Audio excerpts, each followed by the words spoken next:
Welcome once again to the Vlog. I am your host. Today, I'll be talking about the sixth episode of Rings of Power. In episode 6, stuff finally happens.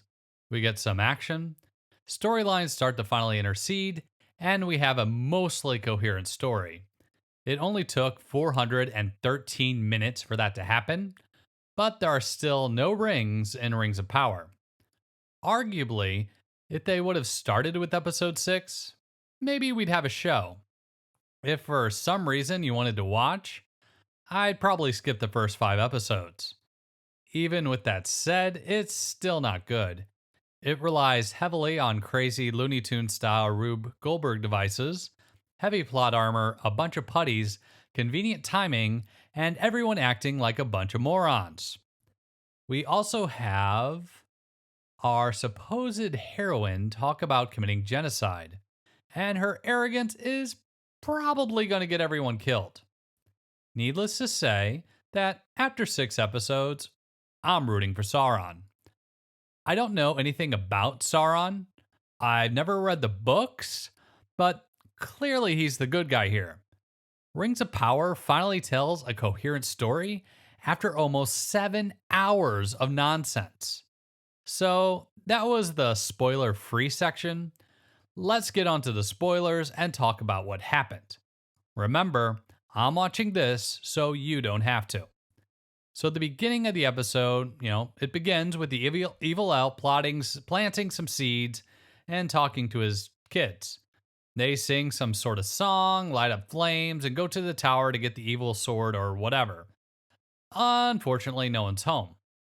However, Commander Spock is alone, being all sneaky, and sets off a Looney Tunes inspired Rube Goldberg device to kill all the vampires. Now we're on a boat.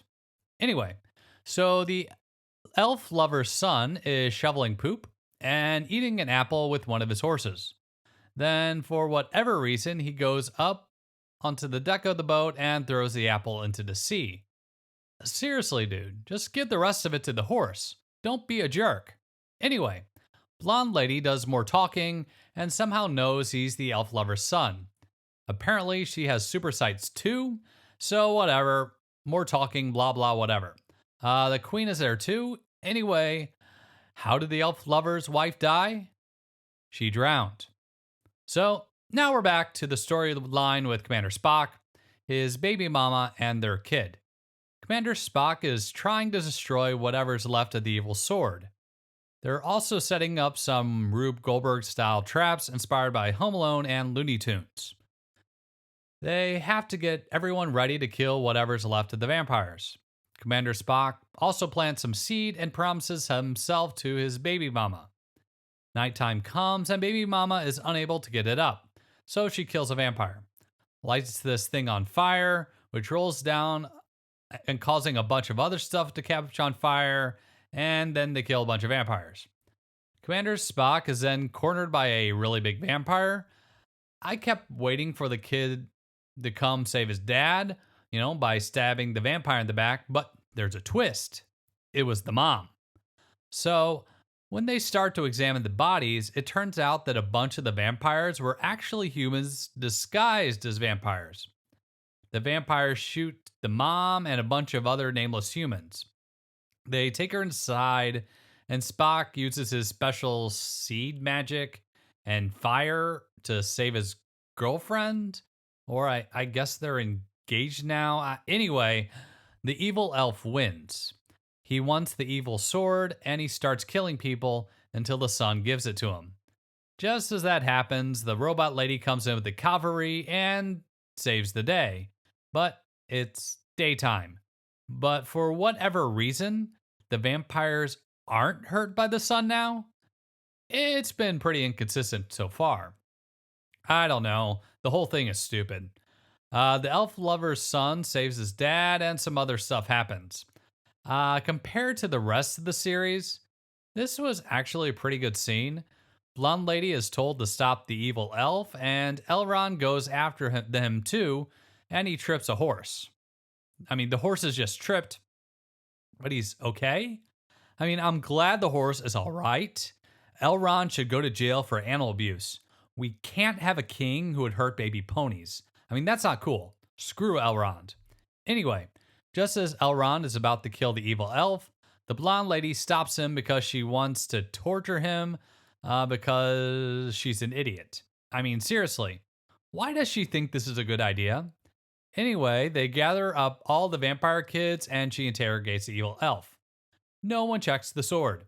The evil elf claims that he is the one who killed Sauron.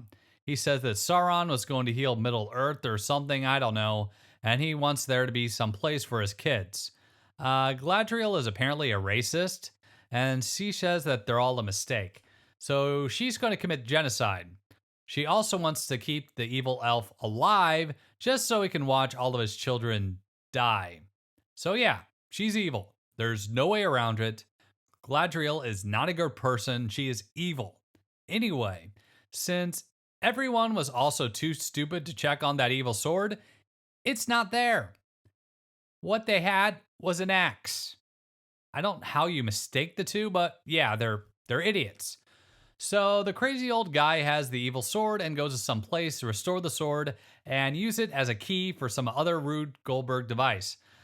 I'm not sure why he didn't do that before. He had the mark. I assume he knew where to go, and I guess he could have done it at any time. But for whatever reason, he decides that now is the good time to do it. Anyway, it causes a bunch of water to overflow and for uh, it to somehow get into a volcano, which causes it to explode. Which kills Gladriel and it ends the series. Hooray! Or rather, it's just a cliffhanger until the next episode. She has plenty of plot armor and that she's going to survive along with all the other named characters. I think it would have been a bold choice for the series to end like that. No one would have expected it, and at least it would have been an interesting way to go out. So, Gladriel is an evil idiot that causes the return of Sauron. Why did no one check on the sword? What's with her desire for genocide? I don't know. It's just kind of weird. On the plus side, they finally fixed one of the biggest glaring problems with the series and decided to tell one coherent story. It's just too bad that I don't particularly care for any of these idiots, and none of it made a whole lot of sense. I don't know Sauron, as I've only ever read The Hobbit, so I'm guessing he's somehow the good guy. Maybe not, but I'd like to believe that. All I know is that the guy has a sweet hat. I also don't know where all these vampire kids keep coming from. They're basically just like the putties from the Power Rangers. They just keep coming. After 6 episodes, something finally happens. But for me, it was just too little, too late. I'll keep watching to see what happens, but I have a hard time believing that there will actually be a season 2. If it was me, I just ended at episode 6. Sauron returns, Gladriel dies, the rings are a lie. The end. I want to thank you for watching my review. I'm just an old guy learning how to make videos on the internet, so there's no reason to take what I said seriously. Thank you again, and I hope you have a wonderful day.